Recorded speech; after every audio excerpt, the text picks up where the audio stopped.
How old has the rock been dated? What do you guys think? I'll give you just a few seconds to think about it, and I don't know what we'll do. Maybe give a prize to the person who comes the closest. All right. So 5, 4, and you got to raise your hands. This is a classroom now. 3, 2, 1. Mr. Steve Field. 112 million years and 42 days. All right. Yeah. Yeah, both of you. 100 million. 100,000. All right, now we're getting like Wheel of Fortune, you know, or whatever it is. What's that game where they the price is right? There it is. I bid 999, Bob. I bid 1,000. Okay, yeah. 2 billion. All right. 8,000. Okay. 42 million and 30 million. All right, last one. Okay. Well, we'll see which ones are the closest. All right, you got that? So, Dr. Rick Oliver, come back up for the second leg of a 2-leg presentation.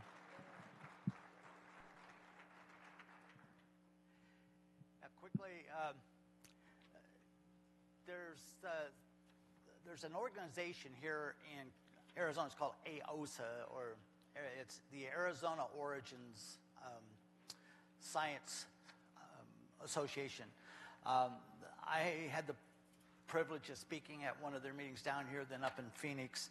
And it's an organization of like-minded individuals, and they have really great speakers come in from time to time. They're having June 16th, they're having a speaker, Dr. Mark Sinclair, who is a meteorologist, and he'll be speaking on the topic of global warming, facts, fallacies, and hype. And the thing that got my attention, it says meteorologist. That's one of those things in science where there's so many avenues. Remember last session when I put up that by Michael Roos? He is a philosopher of science. So within the various sciences, you have various types of science. So PhD, you can be really intensely involved in laboratory research, field research, all different things. But when you get me, or most of my friends, out of our discipline, it gets real scary. And my mom again pointed out that PhD does not stand for all-knowing. And unfortunately, some of the scientists haven't figured that out yet, and they try to become authorities on everything. And I find it interesting when you have, and especially in the case of the global warming, how many of you have heard of the IPCC, which is, that's the International Panel on Climate Control. And there was a movie put out by a politician, and he, it was really an inconvenient movie. But I had my staff watch it, and I asked them to count the number of scientists in the movie. Well, it wasn't too hard since there wasn't any, and there was a mention of one. But then they talk about this, the 2,500 of the leading scientists signed this petition, this paper. Well, when the paper was actually looked at by a group of scientists, and they went down and did a little bit of review, there was not one single climatologist signed off on it. There were mathematicians, there were all kinds of scientists, pseudoscientists, science assistants, but no climatologists. So that should be an alert to folks to go to the people who that's their field. If you were diagnosed with a brain tumor, I have a friend of mine that finished number 1 in a class at the medical school at Stanford. Now that's up there. Just a brilliant man, brilliant, great doctor, but I certainly wouldn't go to him if I had a brain tumor because he's a podiatrist. So that's, you need to, you look at all of the factors. Well, last session we finished with the rock, and that, again, Mount St. Helens was one of those areas that it erupted in May of 1980, but it took 7 years of in-my-face research and observation, observing this geologic catastrophism before I finally realized that there was a God. So 7 years, it was 1987 before I finally crumbled and ended up at Calvary Chapel. But a lot of statements were made. I remember just after the eruption, there were some environmental folks that were just devastated. They were weeping at how devastated the elk population was. And the elk population would never return. The biological recovery, some scientists actually said it would never recover. Then others said, well, it would be hundreds of years. But the elk would never come back because the old-growth forest, 150 square miles of forest, was leveled in 6 minutes. Guys, that's massive. And now remember, this is 7 years before I became a Christian. My mouth always overloaded my brain, so I didn't have a lot of tolerance sometimes. But I'm standing there thinking, what do you mean the elk will never come back? Well, the old-growth forest is gone, and so, now they're toast. Yeah, they were toast. But elk are plains animals, folks. There's a case of evolution at work. They adapted to the forest.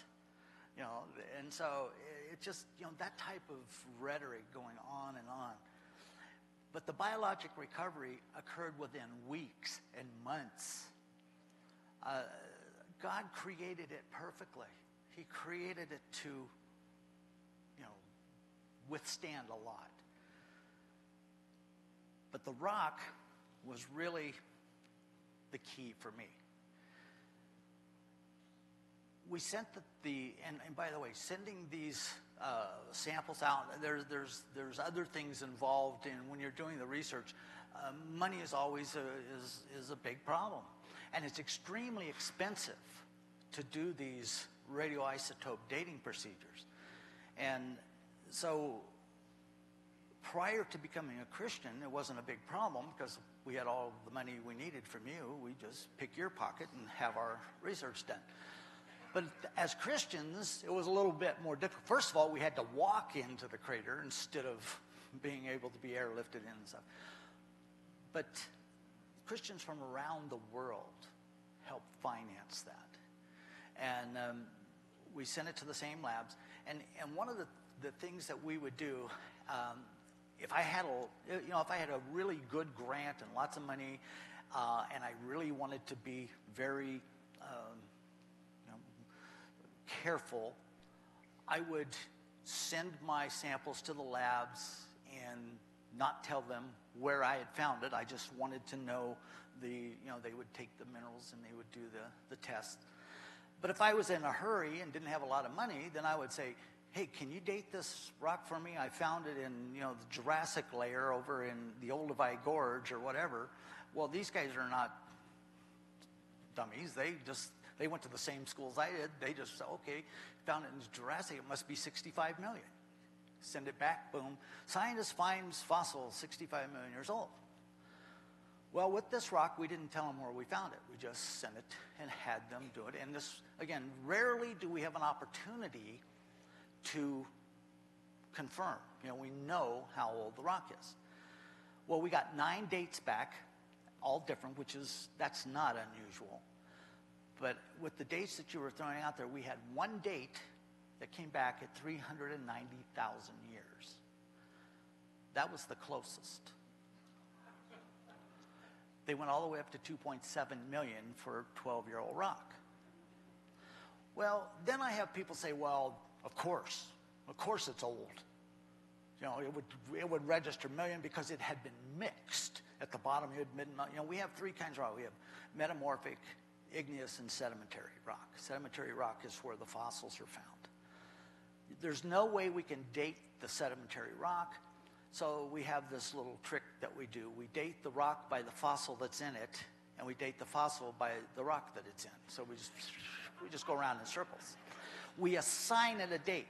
We assigned dates to the geologic column.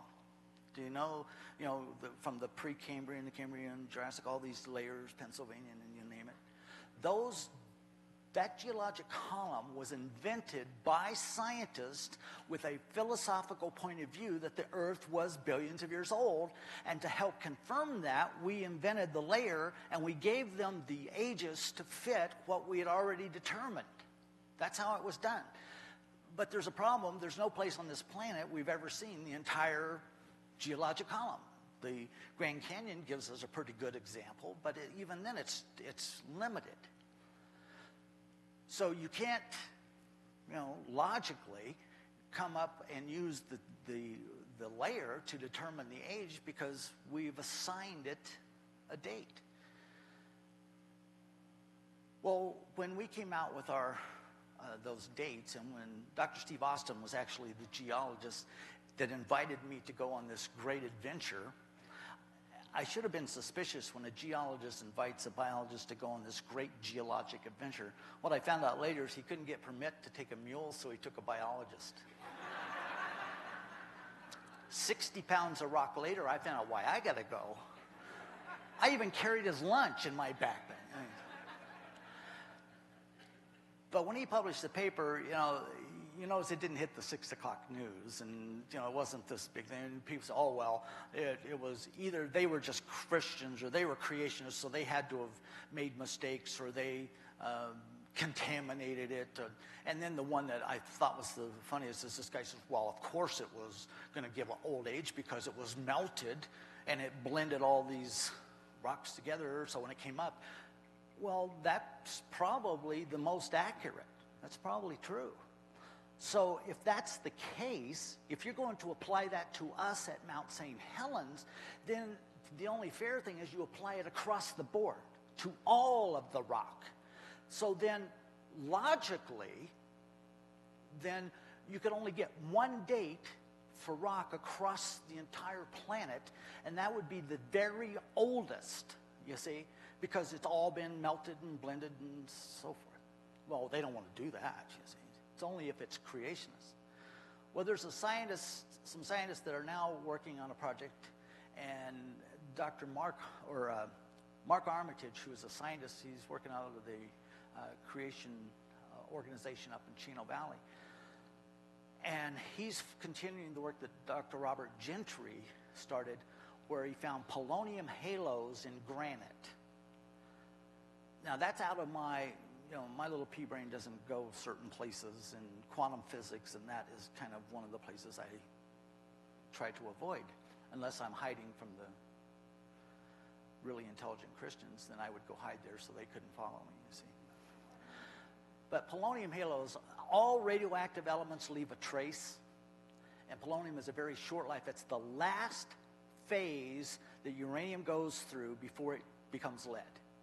And when it does this, it leaves a halo or a trace. But the problem with you should find uranium halos in various ones, but you should not find polonium in granite because polonium is a very short life. It's less than 2 minutes, and it's gone. And it's subject to heat, 500 degrees Fahrenheit, and it disappears. Well, according to the geologists in the secular realm, granite is what the geologic old Earth is based on. That's their evolution. The granite is the oldest. It's the bedrock that took billions of years of slow cooling to form this hard, fine crystal granite. Well, if that's the case, it would be impossible to find a polonium halo. The only possible explanation, empirically, would be that the granite was formed instantly. That's the only way you could account for a polonium halo in the granite. I didn't have too much problem with that. God said, and it was. So there's a lot of really interesting research going on, a lot of things that you guys, when you go over there this evening, and then I think back over here in the morning with Ken, he has resources that are beyond belief. So just know there's a lot of really good science being done by creationists around the globe. So the ages was from 390,000 all the way up to 2.7 million for 12-year-old rock. So what that tells us is that there's a problem with the dating procedures. You know, some of the labs actually recalibrated their machines based on it. But it just shows how it is not empirical. It is good science. It's the best we have, so we go with it. But when you start bringing God down to your size, and that was the problem I had. Remember I told you, I walked in, told my mother Jesus was a myth. And guys, when I accepted Christ in 1987, I literally moved in to Calvary. Calvary Chapel, Costa Mesa, had 3 services on Sunday morning. So I figured if one is good, if I went to all 3, that'd really make me righteous. So I went to all 3 services. Then they had a Sunday night service, so I went to that one. Then I went to the Monday night service. They had all these great speakers, Raul Reese and Greg Glory and all these guys, and the Tuesday night study. And so my sister gave me a brand new King James Bible with a leather cover and a dove on it. It was big. I carried it everywhere. Looked cool. Rode beside me in my truck. I just never opened it. Why should I? I had all those people telling me what's in it. That was a trap I fell for. Then I started reading commentaries. And I'll tell you, I love Warren Wiersbe, but Wiersbe and Moody and Swindoll and Chuck Smith, and you name it, I read these commentaries. And then it dawned on me, these are great men, great theologians, great men of great character, but they're sinners like I am. I'm a sinner, and I can prove it. And these guys, who are they to tell me which parts of this book are true and which aren't? See, that was the trap. The way you find the truth, the way you find the empirical evidence is you were either there, you witnessed it, or you go ask the person who wrote the book. So I would pray, ask the Holy Spirit, and all of a sudden this became alive. That's how I got the truth. I kept trying to bring God down to my size, because I figured, well, if it's hard for me or hard for my great scientist friend at Harvard, then it must be hard for God. But see, here's what happens when you bring God down. Look at this.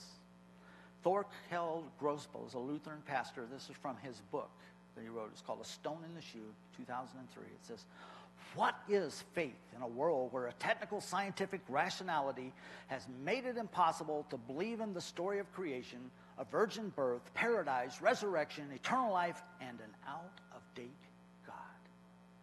You see what happens when you water God's word down.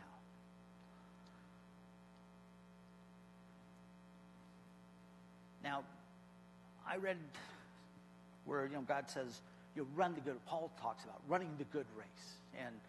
And guys, I told you earlier that we're looking for young Christian men and women to step up and fill in the gap, because I'm just getting too old to be climbing into craters and up and down the Grand Canyon and stuff. But prior to becoming a Christian, I was an absolutely rabid, fanatical, environmental wacko. I wanted to save everything but the people. I was on a committee, and I was appointed. There were 24 of us, all scientists with graduate degrees, and our goal was to brainstorm and come up with ways to solve the surplus population problem. Well, guess who the surplus population was? Sure wasn't us. Do you see how arrogant that is? But I wanted to save everything, and like I said, this was back in my younger days, so you'll be able to see. This was where I was over, and I was trying to save the antelope. Well, at this point, I realized this antelope was in deep trouble. So there's only one thing I could do is just go save the antelope.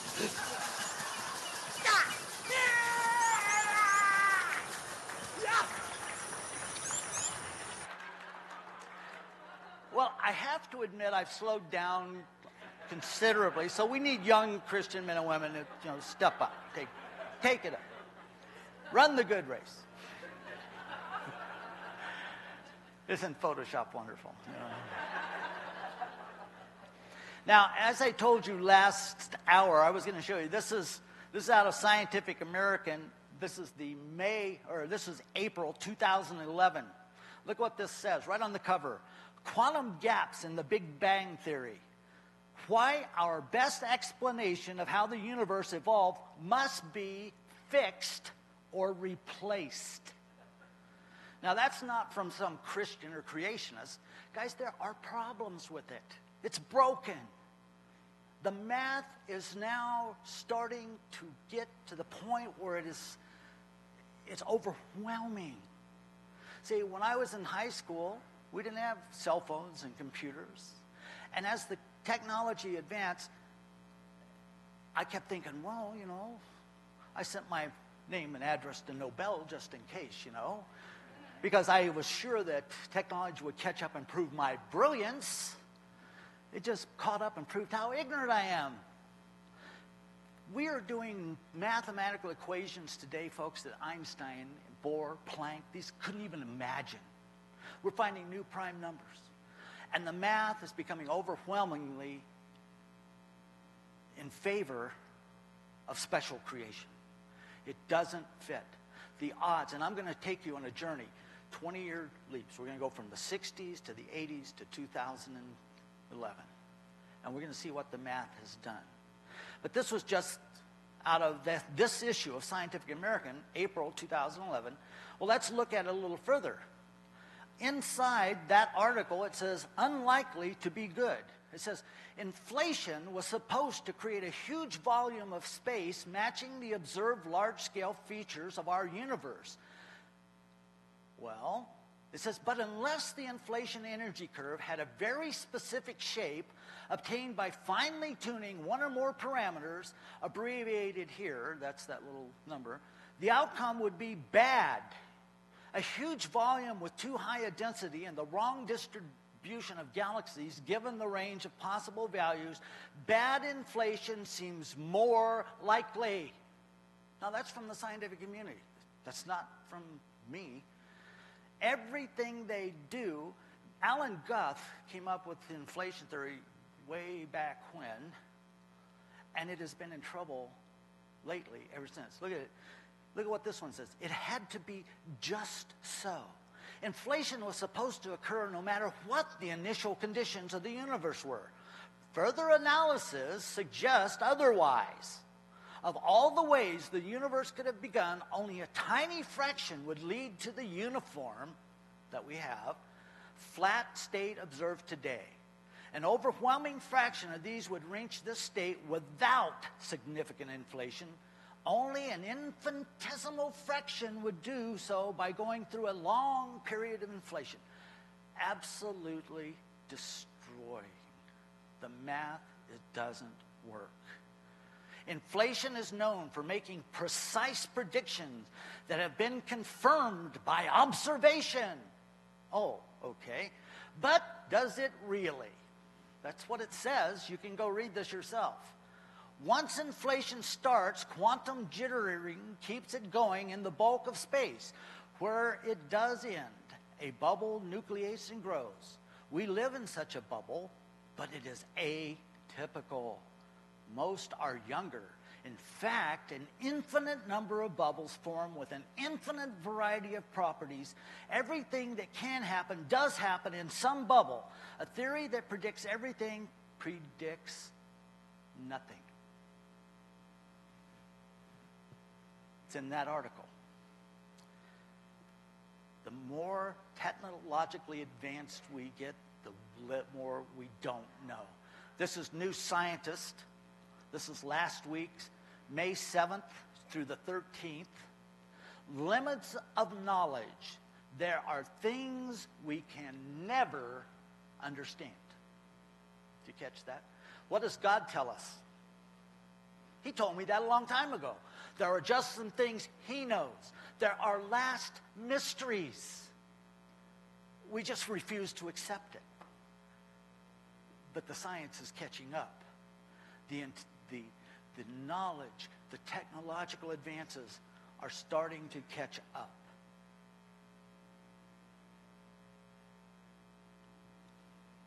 This is Scientific American, April 2011. How can cosmologists claim that the theory agrees with observations as they routinely do?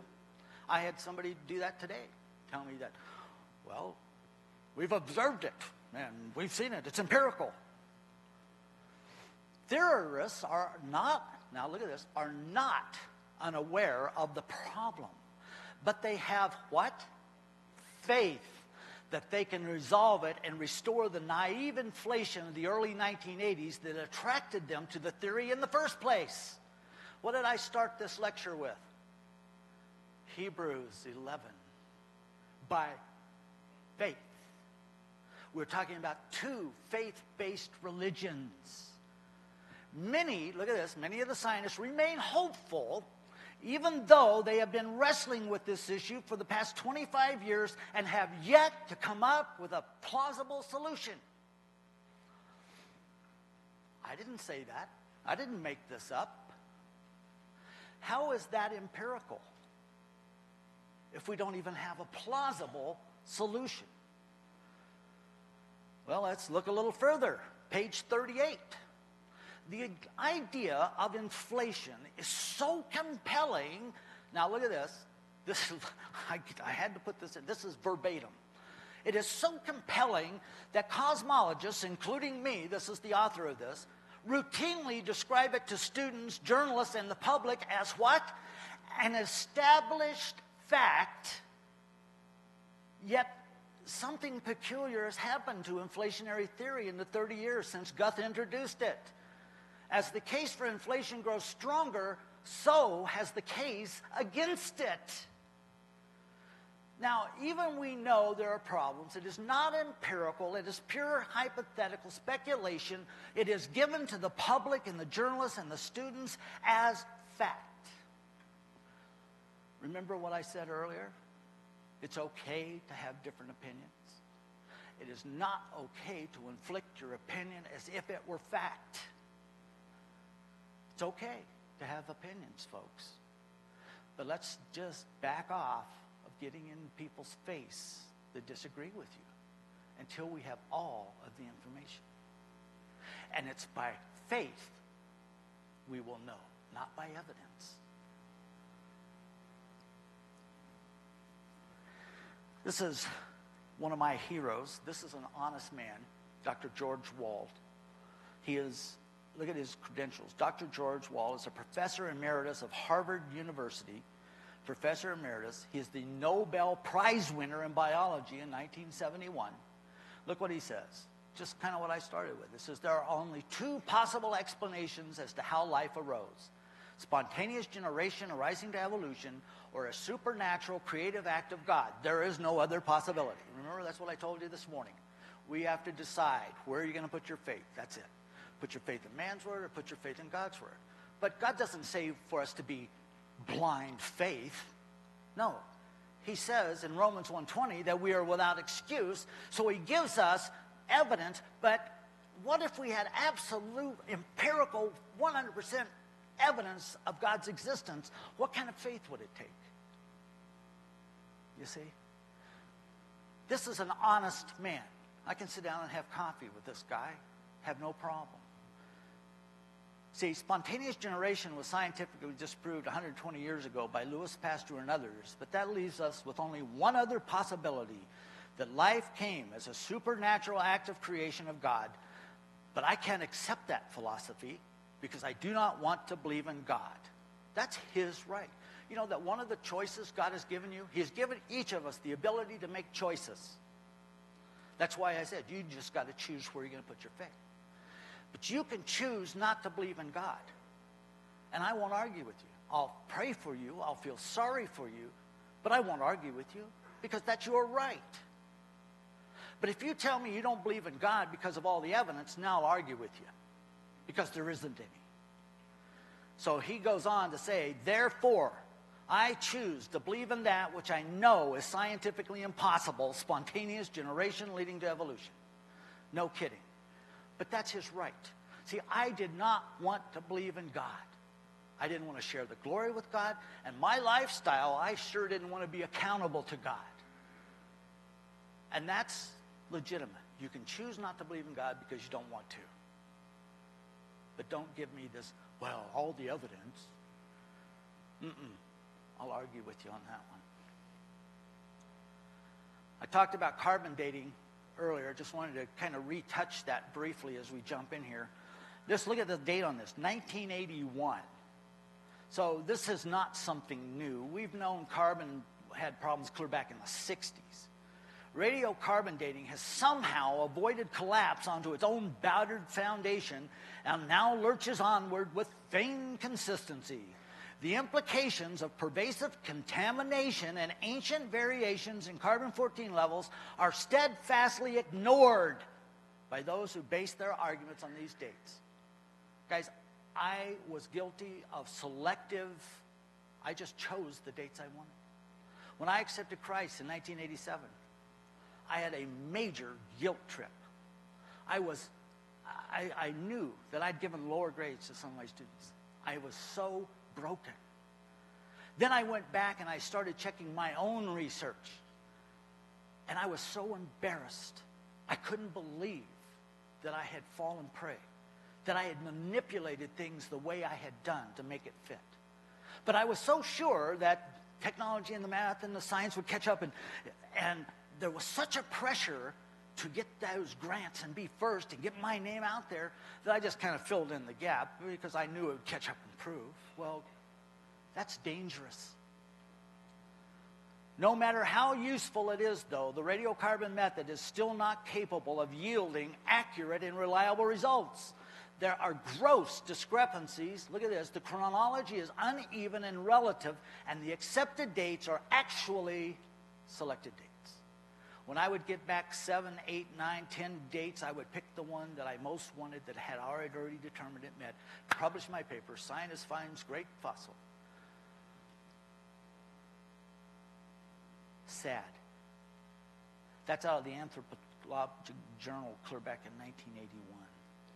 As I told you, carbon cannot date rock. Carbon-14 can give you dates up to about 70,000 years. And look what you can date. Wood, charcoal, peat, bone, tissue. You cannot date rock. Now, here's something else. Scientists never, ever checked diamonds for carbon dating. But diamonds are pure carbon. But even as a creationist, I never dreamed that there could possibly be any carbon left in a diamond because carbon only goes out to about 70,000 years or so. So why would I destroy a diamond looking for carbon in a billion-year-old diamond? Well, the RATE group, a group of scientists over about 12 years of research now, they actually have found measurable amounts of carbon in diamonds. Well, there's only one explanation, and that's that the diamonds are not nearly as old as people have been telling you. See, there is an alternative for all of this stuff that's being force-fed to the students. Coal beds. I was told, I had a student say, well, how do you explain all the coal beds? Look at this. Coal needs only weeks, not millions of years to form. It has been known for many years that the most important factor for coalification is temperature. The higher the temperature, the higher the degree of coalification or rank of coal. The length of time is not particularly important. Pressure actually retards the chemical reaction slightly. Now, this is from a scientific journal. There's the references. This isn't from some creationist. But I had kids say, well, you know, the coal beds took millions of years of plants and dinosaurs and animals dying, and just like the oil. You know, we have enough oil to last till the Lord returns if we could just go drill for it. And and here's the other thing. They're finding that some of the so-called dry wells that they used up all the oil, there's suddenly a lot more oil there. Do you suppose that maybe God planned it? But how long does it take to fossilize? I asked the students, how long does it take to fossilize wood? And I got a bunch of dates like you gave earlier. The high school kids, well, it takes 100,000 years. The college kids, 1.2 million. The junior high kids, they were pretty close. They said, it takes 1,000 years. Guys, I can fossilize wood in 1 hour in my lab, 60 minutes. You know what it takes to fossilize something? The right conditions. Heat, water, mineral, and pressure. That's all it takes. Guess what you get at a volcano? Heat, water, mineral, pressure. It does not take necessarily time to fossilize something. It takes the right conditions. How do you explain an English bowler that's solid rock? Unless Neanderthal was a little more advanced than we thought. How about some barbed wire that's fossilized? I love this one. Try this one. I was told that, opals and these rare gems take billions of years. Look at this. Despite the common teaching that it takes millions of years to form opal, Australian researcher Lynn Cram has long been growing opal in his backyard laboratory. His opal, shown below, is indistinguishable under the electron microscope from that mined in the field. He was awarded an honorary doctorate by a secular university for his research. All he does is mix together the right common chemicals, no heat, no pressure, and definitely no millions of years. So you see, there is an alternative to this mind-bending rhetoric that's being force-fed to the students. Oh, this one took billions of years to fossilize. We have a solid rock teddy bear.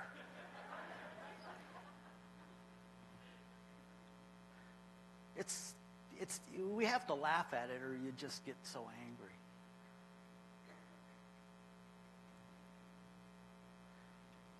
This is on the cover of Discover magazine. This was back in 2006. Look what it says right there. It says, Brave New World. Soft tissue found in a dinosaur bone shocks paleontology. No, it doesn't shock it. It turned it on its ear. The scientists who found this, Jennifer Whitmire and Mary Schweitzer, great scientists. Mary Schweitzer was just ripped and raked through the coals when she started publishing her find. I thought it was rather interesting how they found it. But look at this. This was in Discover magazine, clear back in 2005. Look what it says. The most significant paleontological find in the past 25 years was the discovery this year by Mary Schweitzer and Jennifer Whitmire of soft, flexible blood vessels and cells in the cortical bone of the Tyrannosaurus rex. That was the most significant find. Well, how do you explain soft tissue, blood cells in a 65 million year old fossil, folks? It doesn't take a rocket scientist to understand that soft tissue doesn't last. You can put bone in a vacuum, and in a few hundred years, it'll turn to dust. So unless the minerals replace the cells, turning it to rock, it's going to rot. Soft tissue does not last for millions of years. So, stunning blow to evolution's old age story about dinosaurs. Let's blow this up and take a look. Look what it says. The arrow points to the tissue fragment that is still elastic. It stretches beyond belief that elastic tissue like this could have lasted for 65 million years. Another instance of fresh appearance which similarly makes it hard to believe in the millions of years. Well, let's see what Mary Schweitzer said in herself. And here, now peer review, folks, is what's supposed to keep us honest. You send it out, you have peer review, you can either falsify it or confirm it to become empirical. Oops, we have a problem here. Shoot. I switched over my computer last night because Windows 7 was causing me grief and I didn't get them all squared away. So we'll just go on and on. Mary Schweitzer, by the way, she sent out her, what this says is she sent her paper out for peer review, and a reviewer sent her back And he said, I don't care what you're finding, it's wrong. He said, I don't care what the data says, what you're finding is wrong. So she wrote him back and says, well, what data would convince you? You know what his answer was? One word. None. That's peer review. But that same reviewer was asked, well, why is that? Well, it has to be wrong because, you know, evolution is a fact. And she said, well, why do you believe so strongly in evolution? Well, because of all the data.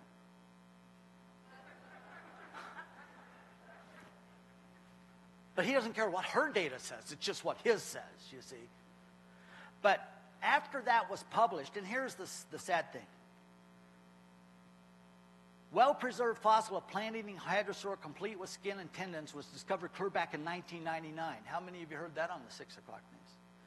These people were so suppressed and so beaten up that they withheld, or their information was withheld, until Mary Schweitzer's was published. It says, it was rare find as bacteria in soil usually break down soft tissue quickly.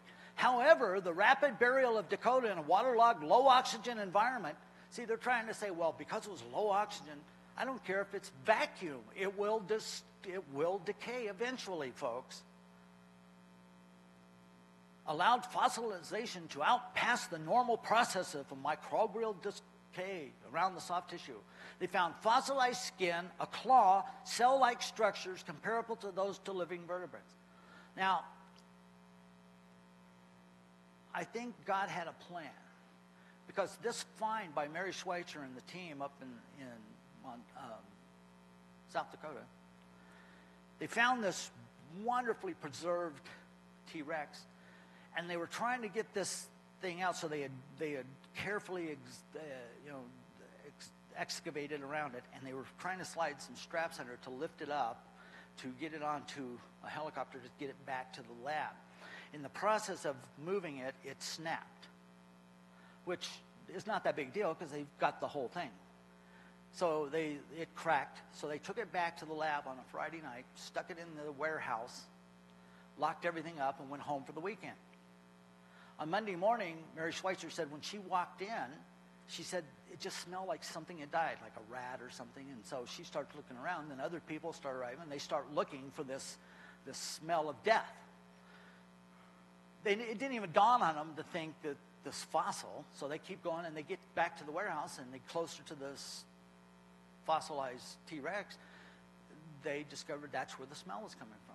That's how they found the soft tissue, the blood cells, and the tendons. 65 million years. You know what's funny is that one article said, scientists are looking for the miracle of preservation. How about the fact that it's just not 65 million years old? But we're looking for a miracle. Of course, as creationists, you can't have any miracles.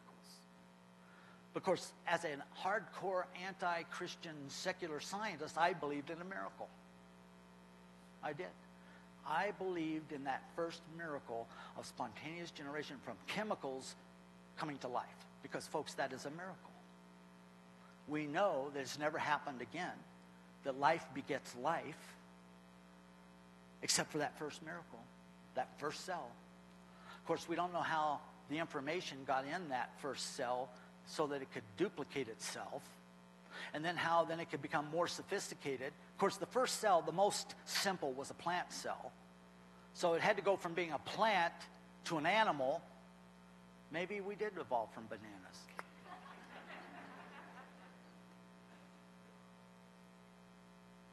Here's a picture of the blood cells that were actually found intact in a 65-million-year-old fossil. Impossible. This is out of the Wall Street Journal. Look at this. It says, when Thomas Kuhn published The Structure of Scientific Revolutions, scholars immediately recognized the importance of the book. It is a classic in the history of science because it attempted to counter the perception that a scientist's primary goal is the search for truth. Guys, the primary goal that I had was the search for the grant money and the money to pay for my nice house at the beach and my Mercedes. If truth happened to fall along the way, I did accept that. It says scientists seek truth only within a given theoretical worldview.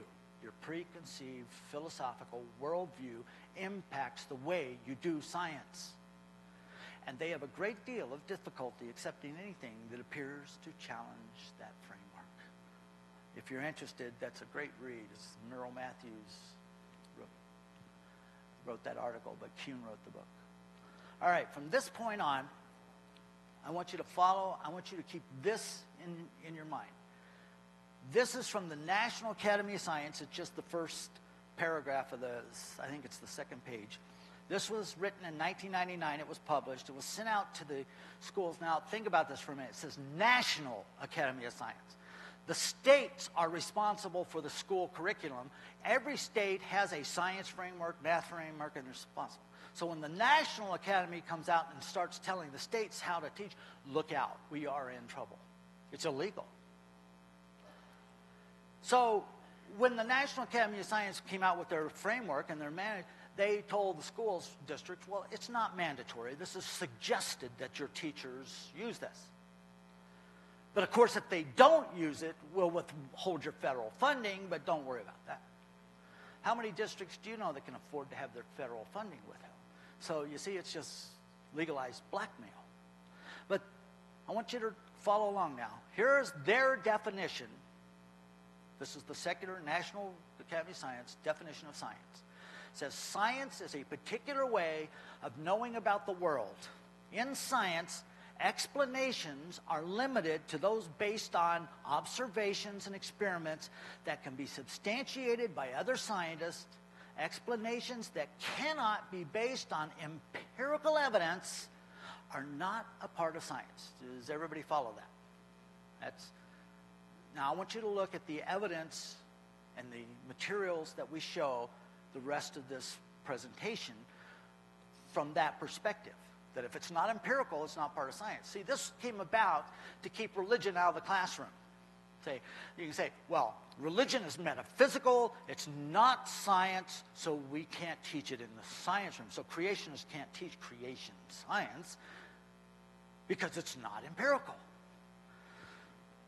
Remember that room full of scientists I told you I talked to first period there, first session? And I asked them how we date fossils? Well, let me ask you another question I asked them. I asked them this question.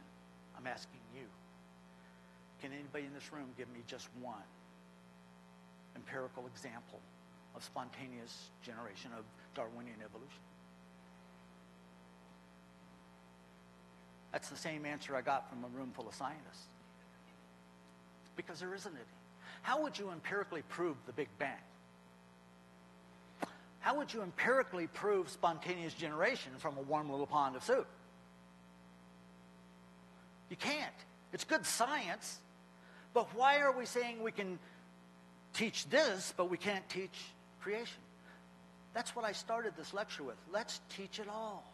Let's teach creation, evolution, put them side by side. If evolution is so strong and so empirically proven, then don't you think that the evidence will shut the creationists up? Don't you think that?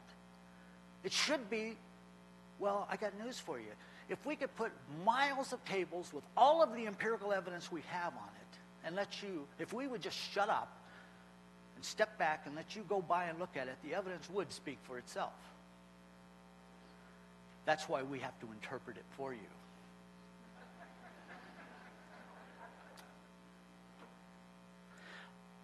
If it's not empirical, it's not part of science. So I wanted to make sure I was on the right page. So I looked up the word empirical. This is Merriam-Webster dictionary. It says empirical, originating in or based on observation or experience, relying on experience or observation alone, capable of being verified or disproved by observation or experiment. Okay, so we're all on the same page, right? So let's get on with these two faith-based religions and teach them all. But if it's not empirical, what is it? It's a miracle. So you'll never guess where I got this definition. A miracle is defined as an event that happens outside any known natural law. For example, healing a leper, changing water into wine, and restoring life to a dead body certainly qualify as miracles. But in a like manner, the spontaneous formation of life from a soup of chemicals also qualifies for miracle status. For this event, too, lies outside any known natural law. See what I mean? Let's teach it all. Let's teach them both. Because they're both miracles, and you just have to decide where you want to put your faith. In which miracle? The one that man tells you or the one that God says? I'll cop out for God every time.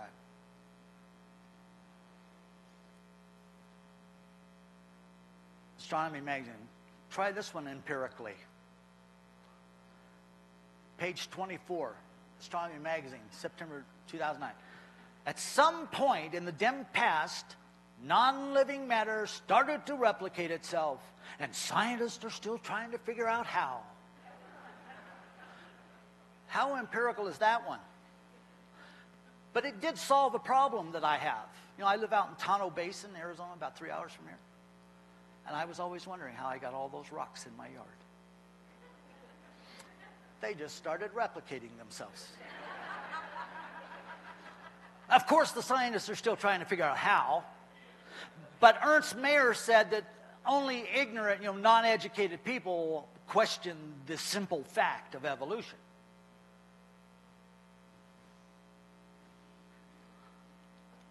I'm not making it up. You can go check it yourself. But here's the problem when you are pressured to the point that we are to succeed, to be first, to get it out there, to get that money. This man is a great scientist, did not have to do this.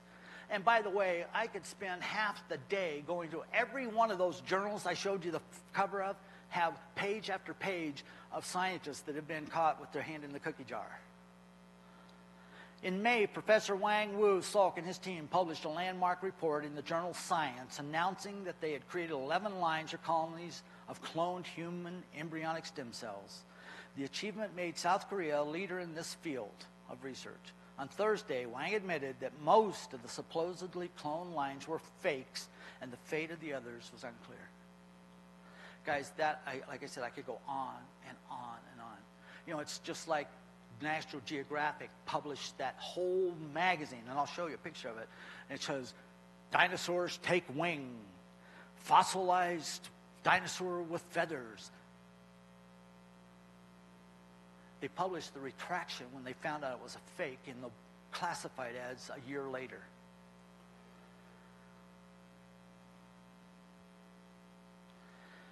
Romans 1:20, for since the creation of the world, God's invisible qualities, his eternal power and divine nature have been clearly seen, being understood from what has been made, so that all men are without excuse. So, if we are without excuse, then don't you think God would give us some evidence? And he does. The evidence would speak for itself if we would allow it. I kind of feel like this most of the time. I get so tired. I am so tired of this continuous battle.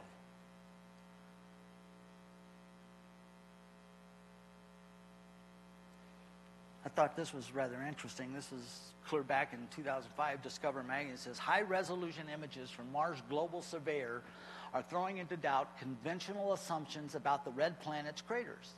For many years, astronomers believed they accumulated over long periods of time as the planet was repeatedly hit by small meteors. Therefore, the more craters, the older the planet must be, says planetary geologist Alfred McEwen of the University of Arizona in Tucson. Says the surface of Mars can go from being free of craters to being full of craters in an instant, he says. The upshot of this, that despite its pockmarked appearance, the surface of Mars may be what? Hundreds of millions of years younger than previously thought. Well, what does that do to the Earth? Do you think it could be hundreds of millions of years younger than previously thought?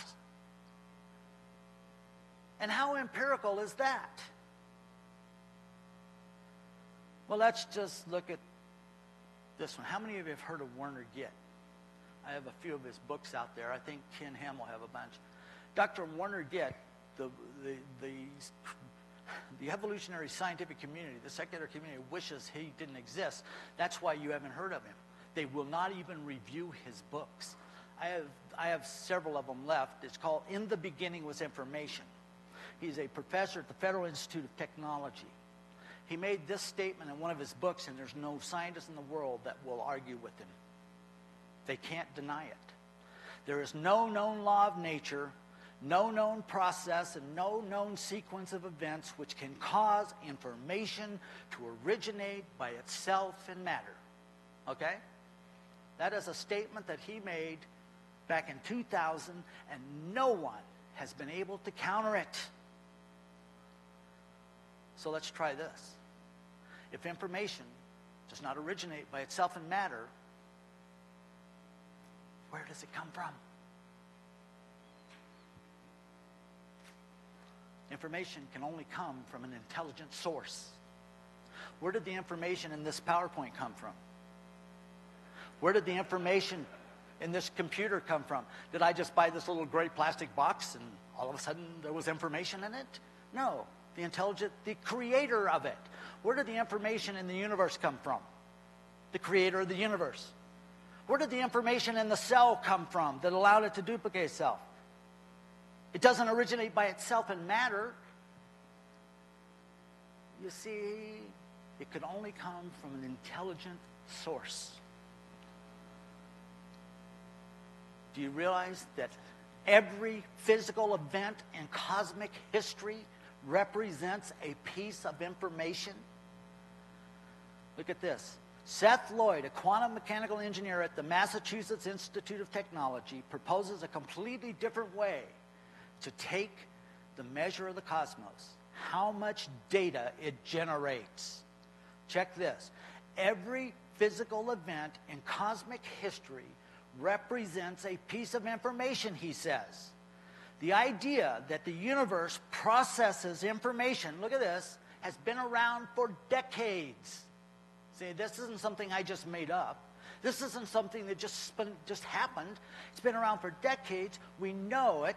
And as Werner Gitt said, information does not originate by itself in matter, and every physical event in cosmic history represents a piece of information. Do we have a problem? Where did this information come from? If every physical event in cosmic history represents a piece of information and it doesn't, guys, just use logic. You see now why I told you that kids are being taught what to think, not how to think? Because if they are taught how to use deductive reasoning and logic and common sense, they're going to find out that information had to come from the creator of the cosmic universe. It can only come from an intelligent source. Oh, look at this. Information in the cosmos. But information doesn't originate by itself in matter. But how about this one? Try these numbers. The cosmos contains roughly 10 to the 90th bits of information. Where did that information come from, folks? Just keep asking that question. But here's the key. It says by factoring in the available energy and what? The speed of light. Why are they using the speed of light? Because it's a constant, right? Wrong. It's not. But that's what they use to build the model. And if you build a model that isn't constant and you put bad information in this side and model it to infinity, what are you going to get? Bad information. Of course, that information had to come from what? An intelligent source. Whether it's right or wrong, it still had to come from an intelligent source. Lloyd estimates the universe could have performed at most 120 logical operations since the Big Bang. Now look at this. If we wanted to simulate the universe on a computer, such a computer would have to be as powerful as the universe itself. In reality, we can only make crude approximations. Now, how does that fit with that National Academy? If it's not empirical, it's not part of science. Why are we teaching this in the science classroom and not creation? It says because all of the computers that have ever existed on this earth have carried out just 10 to the 31st operations. It is a physical impossibility for this to have occurred naturally. And yet, if it's not naturalistic, then it can't be taught in the science classroom. But how about this one? Science news. How many of you have heard of Stephen Hawking? Do you know, anybody hear what he said last week? Isn't that interesting? There must be a heaven and a higher source of him, you know. He's getting close. After nearly 30 years, the celebrated University of Cambridge cosmologist Stephen J. Hawking has reversed his opinion. Even black holes can't destroy information, he announced. Wait a minute. Now, information doesn't originate by itself in matter, and it can't be destroyed even by black holes. The concept that information, like energy, look at this, is never destroyed. What? Where did it come from? If it doesn't originate by itself in matter, every physical event in cosmic history represents a piece of information. It can't be destroyed by anything, ever, black holes or anything else. Interesting paradoxes emerge when scientists try to figure out what happens when information falls into a black hole. According to one perspective, catch this, information seems to be in two places at once. Do you know anything that can be in two places at once? I do. You see how logic, information doesn't originate by itself in matter, so it must therefore come from an intelligent source. Every physical event in cosmic history represents a piece of information. Information can't be destroyed. It can be in two places at once. Hello, God.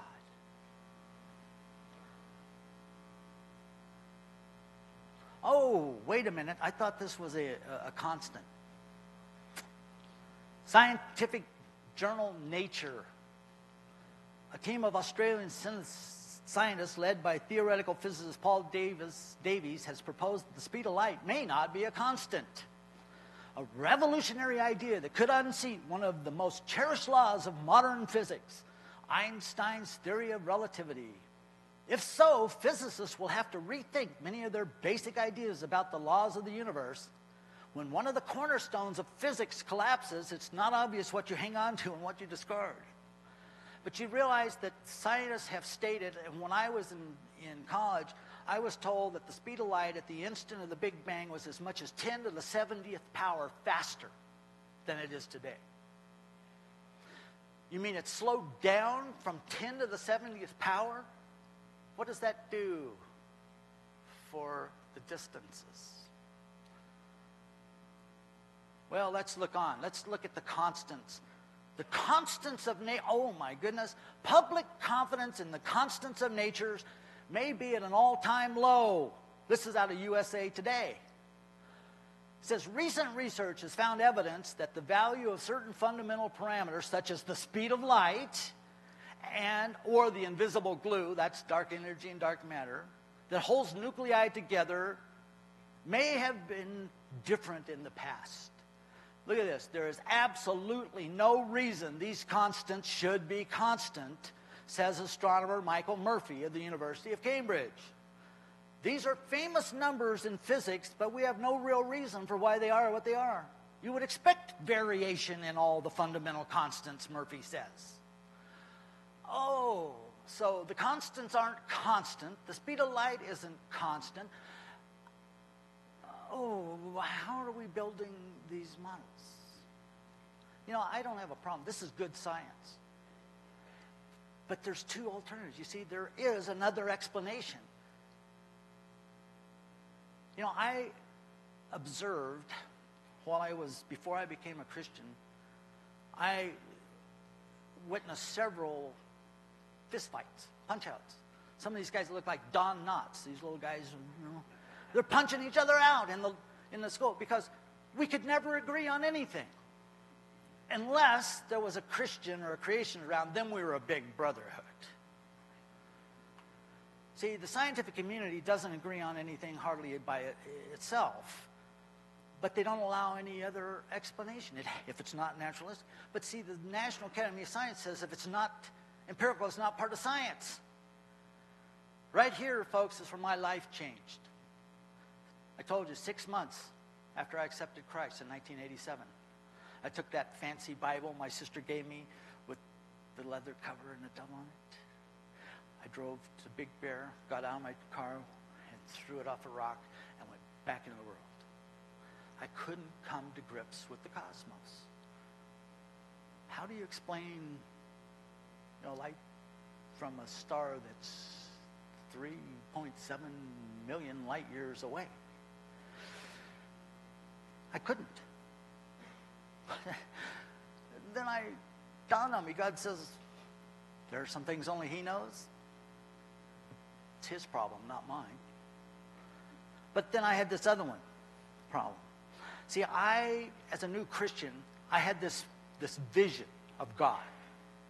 I pictured God sitting up there on creation week, He's sitting up there in His big throne, and He's going, zap, boom, let there be, let there be, let there be. He's creating us. Then I read this, Genesis 1:2. And my life changed. What is the very next words?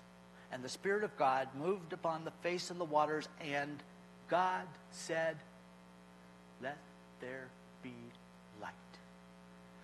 Where was God when He created light, folks? It was here. He was above the face of the waters. My mind just went nuts. See, I did an experiment with my kids in my science school. I had them work on the scientific principles. I gave them all a big balloon, a big white balloon.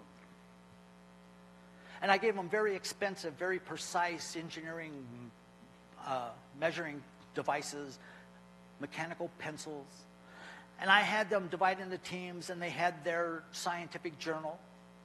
And then they had to put a dot on the balloon and then measure from that dot and put another dot and measure and record the measurement. And they had to put 9 dots on the balloon. Then they had to give their research, their balloon, to their lab partner, who then had to verify their results. Peer review. If there was a problem, they had to go back and fix it if one of them disagreed. But once they came to the conclusion that the measurements were correct, then I had them blow up the balloon. What do you think happened to the dots? The theory of inflation, cosmic inflation, has been around, but you know what? God tells us in here that He what? Stretched out the heavens. They can be rolled like a scroll, torn like a garment. They're flexible. Where was God when He created light? He was right here. And He said, let there be light. And so we're not seeing light coming from millions of light years away. We're seeing it going that way. Is that a legitimate scientific hypothesis? Yes, it is. Can you prove it? No. Can you prove it's going the other way? No. And if inflation, cosmic background radiation, COBE, which was supposedly to prove the inflation, the smooth inflation, if inflation is occurring at this smooth rate, then how do you explain Hubble sending back stuff that's going every which way? And how do you explain spiral galaxies over millions of years? See, there are other questions. So when I came to that point, I went back and found that Bible. And it still works. I have it.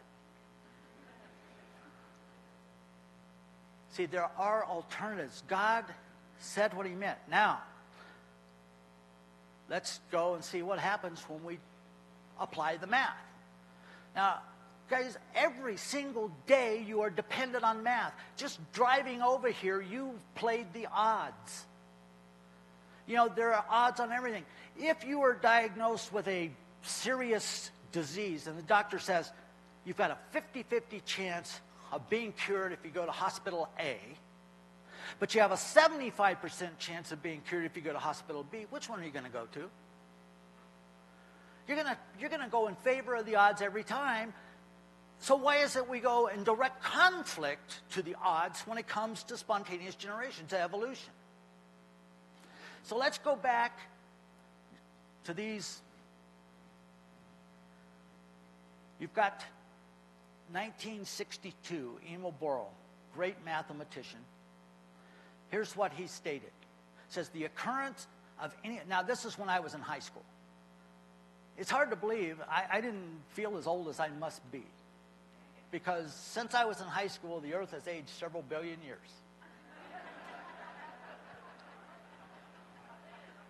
Because the math and the computers caught up, and we found out there wasn't enough seconds elapsed in the universe to allow for evolution to have occurred, so we just add a few billion years. But the occurrence of any event where the chances are beyond 1 in 10 followed by 50 zeros is an event which we can state with certainty will never happen, no matter how much time is allotted, no matter how many conceivable opportunities could exist for the event to take place. That is from a secular mathematician scientist. Guys, that's a number with 50 zeros. Everybody in this room could write that number. But I was told, as a science student, that when it got to 10 to the 50th power, that's when we assumed it was impossible. Okay, what are the odds of just one spontaneous generation of life from non-life? But see, the problem is we had to have multiple acts of spontaneous generation to account for the life that we have. But just one act. Well, let's go and see what these odds went from the 60s. Let's jump to the 80s, 20 years. 1981, Sir Fred Hoyle. This is out of Nature magazine. The likelihood of the formation of life from inanimate matter is 1 to a number with what? 40,000 zeros. Guys, it went from 50 zeros to 40,000 zeros. It is big enough to bury Darwin and the whole theory of evolution. There was no primeval soup, neither on this planet nor any other. And if the beginnings of life were not random, they must therefore have been the product of purposeful intelligence. So we went in 20 years, with the advent of computers and the technology, we were able to do the math, and it went from 50 zeros to 40,000 zeros. Guys, that's absurd. Well, let's go another 20 years. Let's go to the 2000s.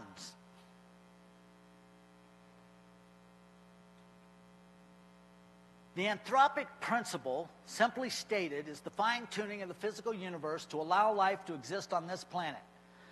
In order to reach this mind-boggling degree of fine-tuning with so many different parameters smacks of some form of intelligent design, according to Roger Penrose, another great mathematician.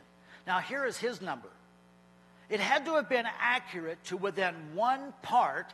Now, and this isn't 10 to the 120. This is 10 to 10 to the 123rd power.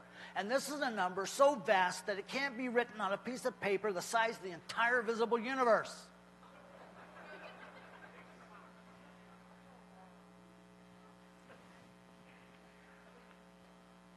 See, that's what technology can do. Now, but in spite of that, there's only 2 choices. You have to either believe in man's word or God's word, and if you believe in man's word, then you must adhere to these fantastic odds. Now, if you are mathematically talented, do this calculation. And you know what it comes out to? A sideways 8. That's infinity, folks. But in spite of that, we adhere and hang on to the secular belief in spontaneous generation and billions and millions of years to account for the universe we're in spite of the math. I love this.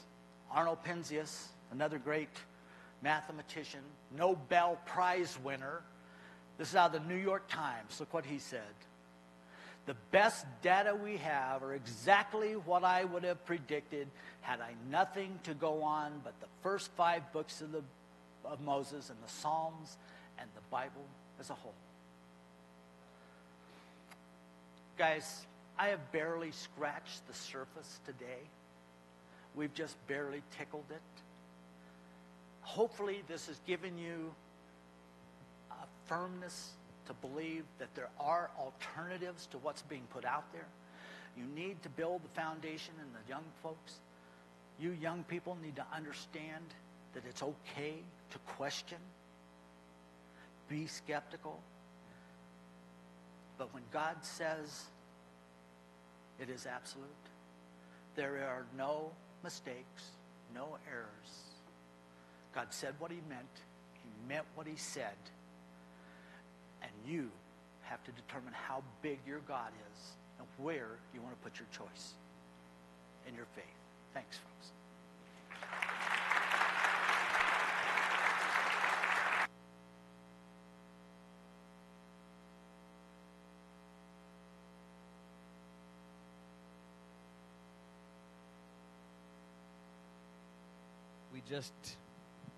Come on. There we go. We just scratched the surface.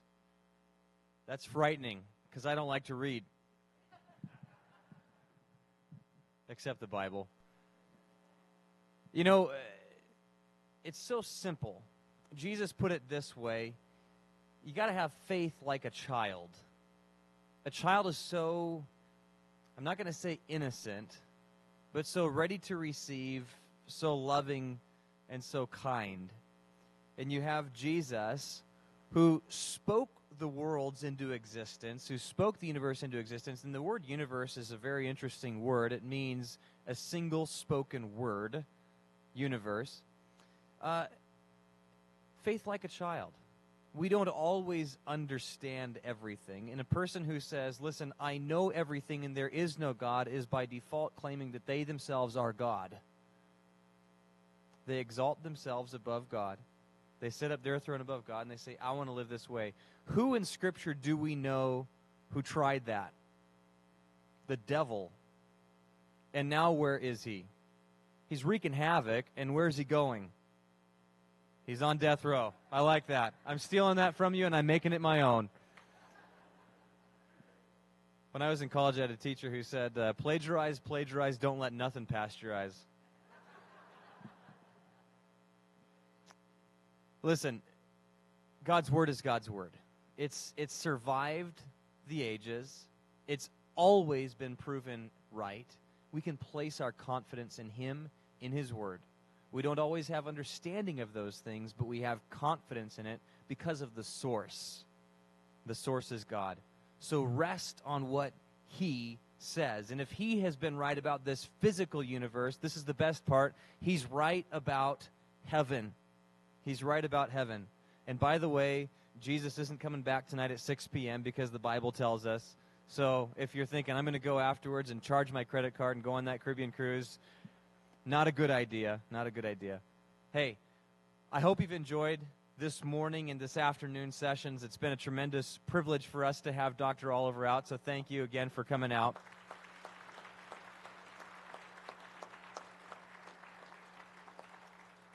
And we're just getting started. You know that Ken Ham with Answers in Genesis is here. He's going to be speaking tonight at our East Campus, and then at both of our, all 4 of our weekend services tomorrow. And then we've got 2 sessions tomorrow night over at our East Campus that you are all welcome to come to. If you've had the food and you've enjoyed it, we've got a lot more. It's not out to serve, but you can pick up. It's all in big trays. If you haven't enjoyed the food and you haven't had it yet, I'm sure if you've had it, you've enjoyed it. Let me start over. If you haven't eaten the food, you're missing out, and you want to pick some up, so that's over there as well. Thanks, guys, so much for coming. Remember the resource table that's available to you. God bless you, and we'll see you in just a little while over at the East Campus.